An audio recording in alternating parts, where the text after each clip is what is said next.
여러분 안녕하세요. 저는 부동산 똑똑 한남수TV의 운영자 한남수입니다. 여러분 만나 뵙게 되어서 아주 반갑습니다.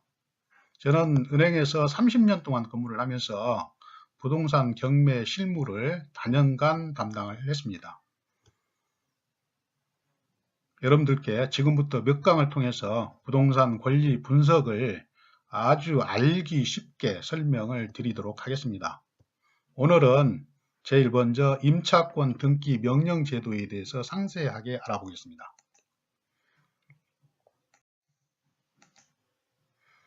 이런 순서대로 설명을 드리겠습니다. 첫 번째, 개요를 알아보고, 두 번째는 그 신청 절차, 세 번째는 어떤 효력이 발생하는지, 마지막으로 임차인이 경매 절차에서 어떠한 지위를 확보하는지에 대해서 알아보겠습니다. 여러분들이 임차권 등기 명령 제도를 쉽게 감을 잡을 수 있도록 간단한 사례를 통해서 한번 살펴보고, 그 다음 장부터는 순서대로 해서 각 항목별로 정확히 알아보도록 하겠습니다. 사례를 보시면 서울에서 전세로 살고 있는 김서울 씨는 전주공장으로 발령을 받고 큰 고민에 빠졌습니다. 왜냐하면 전세로 살고 있던 집의 만기가 지났는데도 집주인이 보증금을 돌려주지 않아서입니다. 만약에 보증금을 돌려받지 않는 상황에서 이사를 가게 되면 대항력과 우선 변제권을 잃게 되고, 그렇다고 사표를 낼 수도 없는 상황이었습니다. 그러나 이런 김 씨가 원래 대항력과 우선 변제권을 그대로 유지를 하고 보증금을 지키면서 맘 놓고 가족과 함께 전주로 이사갈 수 있는 제도가 있습니다. 바로 임차권 등기 명령 제도입니다. 이 임차권 등기 명령 제도는 임차인들한테 아주 중요한 개념이기 때문에 꼭 숙지를 하시고 실무에서 사용하시면 많은 도움이 될 겁니다. 첫 번째로는 개요에 대해서 살펴보겠습니다. 임차인이 임대차 계약이 만료된 후에 임대인으로부터 보증금을 발환받지 못했을 때 임대인 도움 없이 임차인 단독으로 임차권 등기를 하면 당초의 대항력과 우선 변제권이 그대로 유지가 돼서 자유롭게 주민등록 전출을 하든지 아니면 이사를 할 수가 있습니다. 임대차 계약 기간이 만료됐는데 임대인이 보증금을 주지 않았을 때는 임차인 단독으로 임차권 등기를 하고 이사를 하게 되면 당초의 대항력과 우선 변제권이 그대로 유지된다는 게 임차권 등기 명령의 핵심입니다. 이 만기가 상당히 중요한데, 당연히 만기가 돼야 임차권 등기 명령을 신청을 할 수가 있습니다. 그러면은 만기의 개념은 당초에 임대차 계약서 상에 있는 존속기간이 도래가 됐든지, 아니면 그게 아니고 임대인과 임차인이 합의에 의해서 만기를 새로 설정했으면 그게 만기가 되는 거죠. 두 번째로는 보증금 중 일부를 받지 못했어도 임차권 등기 명령을 당연히 신청을 할 수가 있습니다. 다음으로는 이거의 신청 절차를 간략하게 말씀을 드리면 세 가지로 구분해서 말씀을 드려보겠습니다. 첫째, 관할 법원, 어떤 사항을 기재를 해야 되는지, 등기는 어떤 절차에 의해서 이루어지는지 이렇게 구분해서 말씀을 드리겠습니다. 관할 법원은 임차주택 소재지 관할 지방법원이나 지방법원 지원, 시군법원에 신청을 하시면 됩니다. 신청의 취지와 이유를 기재를 해야 되는데, 이 내용은 뭐냐면 계약기간이 만료가 됐는데 임대인이 보증금을 돌려주지 않아서 많이 독촉을 했는데도 돌려주지 않았을 경우에 보증금을 돌려받기 위해서 신청을 한다. 이런 이유와 취지를 기입을 하고, 이 부동산이 아파트인지 일반 주택인지 다가구 주택인지 면적은 얼마나 되는지, 그 부분 중에서 내가 점유하고 있는 부분은 어느 부분인지, 이런 부분을 정확히 특징을 해줘야 된다 이런 얘기죠. 특정을. 세 번째로는 대항력과 우선 변제권을 언제 갖추었는지 그 날짜를, 또 그 증빙 서류를 제출해 줘야 된다 이런 얘기죠. 그 다음으로는 첨부 서류가 어떤 게 들어가야 되는지, 당연히 임대차 계약서 사본이 들어가서 보증금이라든가 임대차 계약 일자라든가 만기를 알 수 있도록 해줘야 되겠죠. 그 다음에 대항력을 갖춘 날짜를 확인을 할 수 있도록 주민등록 등본과 초본을 발급해서 제출을 해줘야 되고, 주택의 특징이 어떤 건지 이거를 등기사항 증명서로 확인을 할수록 제출을 해줘야 됩니다. 내용증명 서류하고 기타 서류가 있으면 제출을 해줘야 됩니다. 또 등기는 어떤 절차에 의해서 이루어지는지, 법원은 임차권 등기 명령이 발해지면 관할 등기소에 지체 없이 기입 촉탁을 하고 등기관은 바로 기입을 해줘야 된다는 얘기죠. 일단 임차권 등기 명령이 법원에서 발해지면 법원은 등기소에 등기 촉탁을 하고 등기관은 촉탁서를 받은 즉시 등기부에 기재를 해줘야 새로운 임차인이 이 공실이더라도, 이 집이 공실이더라도 임대차 관계가 계속적으로 살아있는지 아니면 임대차 관계가 전혀 없는지 이런 걸 판단할 수 있도록 공시를 해줘야 된다. 등기를 함으로써 매우 중요한 사항이죠. 그러면 이런 신청 절차에 의해서 등기부에 기입을 하게 되면 임차권 등기 명령에 어떤 사항들이 등기부에 기재가 되는지 그 사항을 한번 정확히 살펴보도록 하겠습니다. 이 등기는 당연히 을구에 기입이 되죠. 이 물건은 상가 건물입니다. 순위번호가 2번에 접수가 됐고 등기 목적은 상가 건물 임차권을 보호하기 위해서 등기를 해준 거고, 접수일자가 2012년 11월 10일 날 접수를 했고, 그 등기 원인이 2012년 11월 5일 발해진 서울중앙지방법원의 임차권 등기 명령에 의해서 등기를 하는 겁니다. 이 등기가 어떤 사항이 기재가 되는지 아주 중요한 사항이죠. 빨간 박스 안에. 여기 내용을 쭉 보면은 임차보증금이 얼마인지, 또 차임이 있을 경우에 차임이 얼마인지, 이 건물의 어느 부분을 점유를 하고 있는지, 임대차 계약일자는 언제인지, 사업자 등록 신청일자는 언제였던가, 그 다음에 실제로 점유 개시일자는 언제인가, 또 확정일자는 언제 받았는가, 임차인이 누구인지, 요 모든 사항이 세세하게 등기부에 기재를 해서 제3자가 알 수 있도록 공시를 해주는 겁니다. 그래서 만약에 새로운 임차인이 등기부 등본을 뗐을 때 실제로 이 집이 공실 상태이더라도 임차인이 기존에 있었고 그 임차보증금이 계속해서 지금까지 유지가 되고 있다 하는 것을 알 수 있도록 등기부에 정확히 기재를 해주고, 임차인은 그 등기부를 확인을 하고 이 주택이 실질적으로 실익이 있는지 없는지를 따져본 다음에 계약을 하게 되겠죠. 매우 중요한 사항입니다.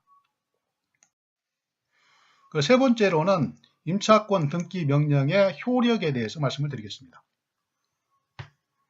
당연히 첫 번째, 임차권 등기 명령을 받으면 종전의 대항력과 우선 변제권이 그대로 유지되는 것은 지금까지 계속 말씀드렸던 사항이죠. 그걸 도표하고 설명을 잠깐 한번 붙여보겠습니다. 요건은 2017년 2월 9일 날 보증금 1억 원으로 임차하면서 당일날 전입신고를 하고 확정일자를 받았어요. 그래서 주택이기 때문에 2년 뒤인 2019년 2월 8일 날 계약기간이 종료되었는데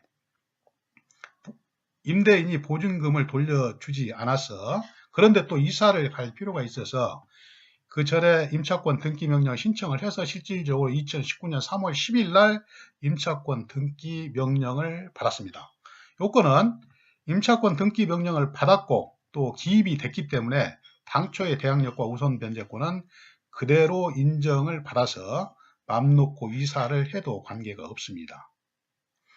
다시 한번 살펴보면 2017년 2월 9일 날 대항력을 갖췄고, 그 다음에 2017년 5월 10일 날 건재당권이 설정이 되어 있고, 또 만기가 돼서 임대인한테 보증금을 달라고 했는데 안 주어서 임차권 등기 신청을 하고 등기 명령을 2019년 3월 10일 날 받고 실제로 또 등기부에 기재가 됐기 때문에 이 임차인은 당초의 대항력과 우선 변제권을 유지를 하면서 이사를 가도 문제가 없다 이런 얘기죠. 아주 중요한 사항입니다.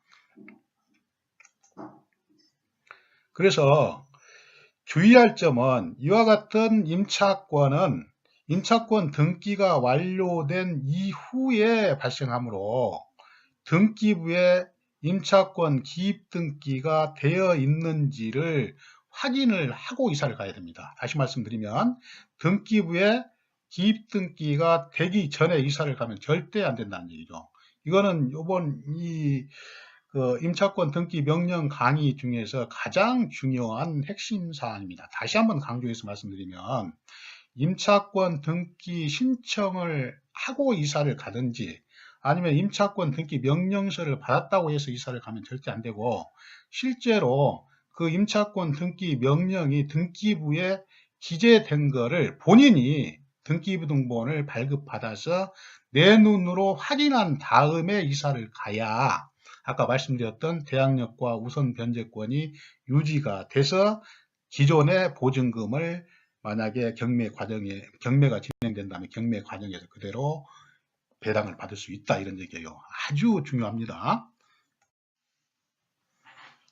효력 두 번째로는 그 대상을 살펴보겠습니다. 실질적으로 주거용으로 사용하고 있으면은 임차권 등기 명령을 신청할 수가 있고 미등기나 무허가 불법 건축물은 신청할 수가 없습니다. 왜냐하면 임차권 등기 명령이 나면 그 사항을 등기부에 기재를 해줘야 되는데 그 미등기나 무허가 건물은 등기부 등본이 없죠. 그렇기 때문에 기재를 할 수가 없고 그래서 신청을 할 수가 없다는 얘기입니다.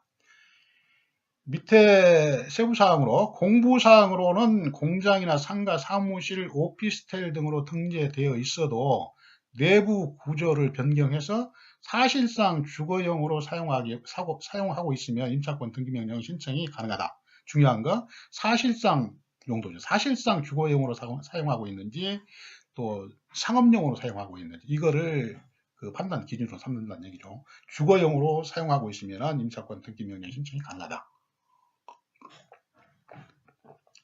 요약 세 번째를 보면 임차권 등기 후에 혹시 이제 새로운 세입자가 들어올 수가 있는데 이 새로운 세입자는 최우선 변제권 인정을 안 됩니다.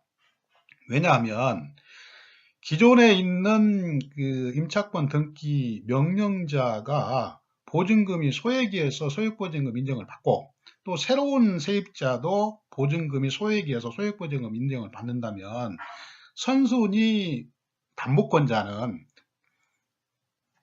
예상되지 못한 그런 손해를 보게 되는 것이죠. 그렇기 때문에 새로운 세입자가 있다 하면 소액보증금 인정은 하지 않고 인정을 받지 못하고 당연히 확정일자에 의한 우선 변제권만 인정을 받을 수 있다. 이런 얘기입니다. 효력 네 번째 배당 순위를 살펴보겠습니다. 당연히 임차권 등기 명령 전에 대항력과 우선 변제권을 갖추면 당초에 그 시점을 기준으로 해서 법원에서 배당을 받죠.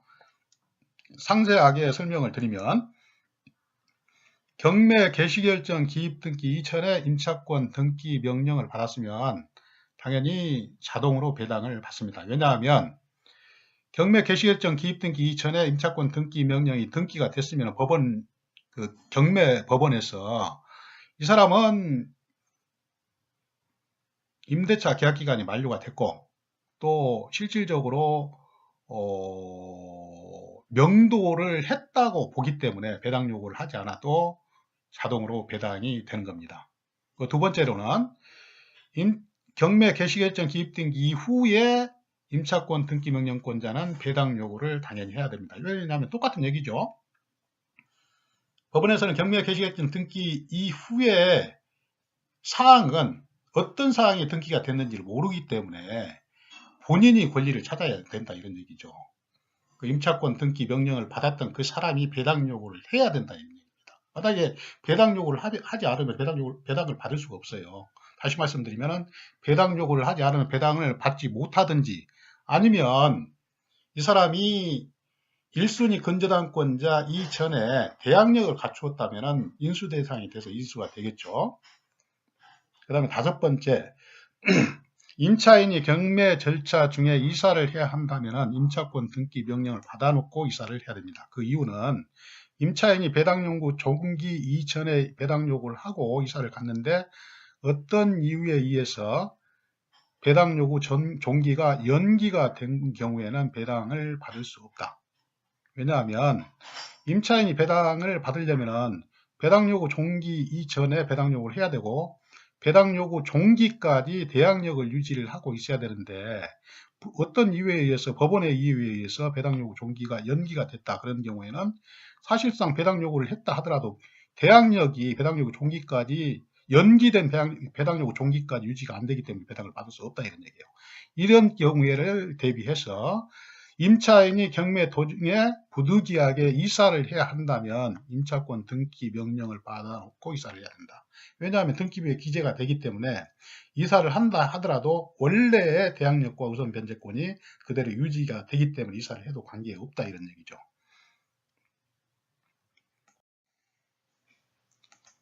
네 번째로 경매 절차에서 임차인이 어떤 지위를 확보하는지 여기에 대해서 간략하게 설명을 드리겠습니다. 경매 절차상의 이해관계인으로 인정이 된다. 민법상 등기된 임차권자와 동일한 지위를 갖고 등기부상 알 수 있는 권리자이므로 경매 절차상의 이해관계인으로 인정이 됩니다.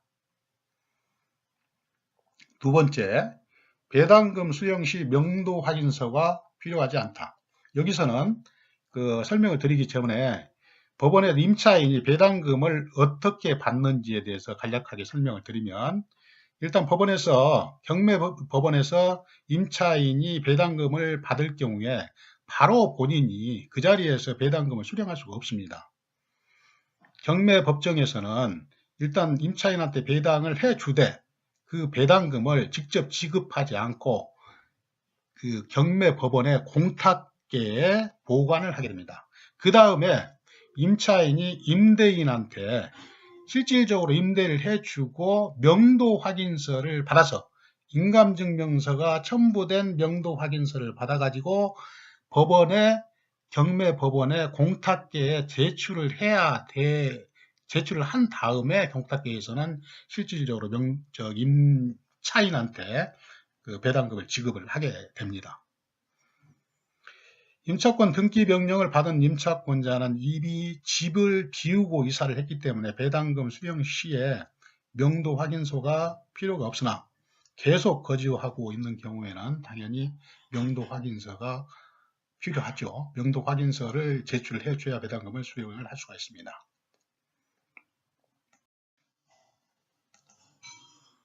여러분 감사합니다. 지금까지 끝까지 시청해 주셔서 대단히 감사합니다. 임차권 등기 명령은 여러가지 사항 중에서도 몇 번 강조해도 지나치지 않은 점은 임차권 등기 신청을 해놓고 전출을 한다든가 아니면 등기 명령만 받아놓고 전출을 한다든가 이거 절대 안 됩니다. 반드시 임차권 등기 명령을 받고 그 등기 명령 사항이 부동산 등기부상에 기재가 됐는 것을 본인이 출력을 해서 눈으로 확인하고 이사를 해야 원래 갖춘 그 대항력하고 우선 변제권이 유지가 된다는 것을 여러 번 강조를 드렸습니다. 여기서 다시 한번 강조를 드립니다. 여러분, 이 채널에서는 일상생활용 부동산 지식을 쉽게 여러분들이 공부할 수 있도록 계속 강의를 보내드리겠습니다. 많은 시청 부탁드리고 저는 항상 여러분들을 위해 최선을 다하겠습니다. 감사합니다. 지금까지 부동산 똑똑 한남수TV의 운영자 한남수였습니다. 감사합니다.